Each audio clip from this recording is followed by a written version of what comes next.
All right, hello wine drinking people. Time for more of what I've had to drink yesterday.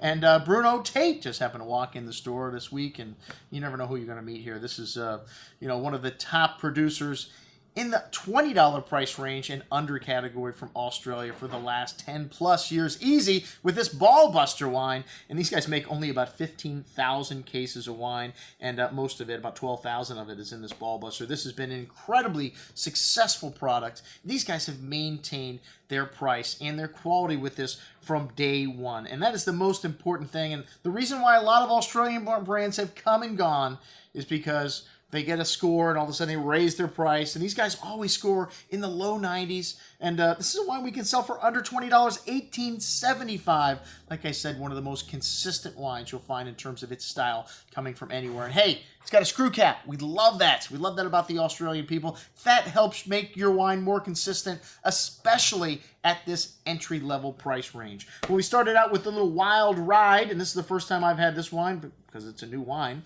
and I think this is only the third time that they've made it. But this wine is a blend of 60 Shiraz, 20 Grenache, and 20 Mataro. A bit lighter than the Ballbuster, and that's the second vintage, the 2012, so 2011 was the first year. And this wine kind of fits that GSM blend for these guys. Really nice nose here, pretty milk chocolate, fresh berry pie fruit, pretty floral notes, combination of both French and American oak, older seasoned barrels, so not a lot of oak in these wines, but you do get a little nice hint of spice. This wine is very fresh and fruity on the tongue, lots of that juicy berry pie fruit, fresh flowers, spice, big and fruity, but still balanced, and only 1,500 cases produced of this wine. A very good little example of a Grenache Shiraz Mourvedre Mataro blend. The 2013, this was a little bit closed in on the first day. That's something that happens with screw cap wines also. They need a little more air time. It's a little different blend. 42% Shiraz, 36% Grenache, and 22% Mataro, just bottled a few weeks ago. And Bruno Tait and his father created this label in the late 90s, and his father was a cooper, and one of the reasons why they're such consistency with this wine is it helps when you know what you're doing in terms of barrel production. This is a really juicy wine on the tongue on the second day, really opened up nicely, but needed that day, needs a bit of time. Still a bit closed, and some nice fruit, nicely balanced here. Check this wine out in 6 months from now. Or open it up, leave it there till the next day. Same thing. All right, 2011 Ballbuster. This is the Workhouse at 12,000 cases, a blend of 75% Shiraz, 22 Cab, and 3 Merlot. Again, this changes every year. They do make a basket press, which is in the $50 price range.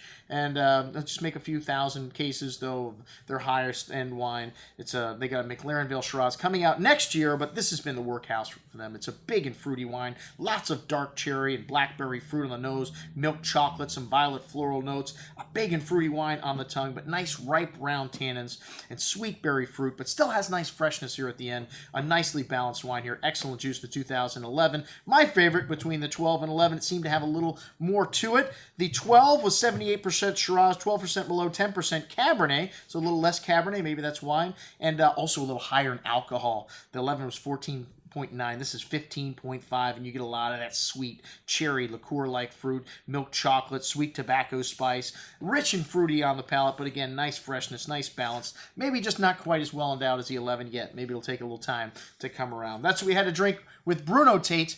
I'm your host, Andrew Lampasoni, signing off for the Wine Watch, saying remember, always drink the good stuff first.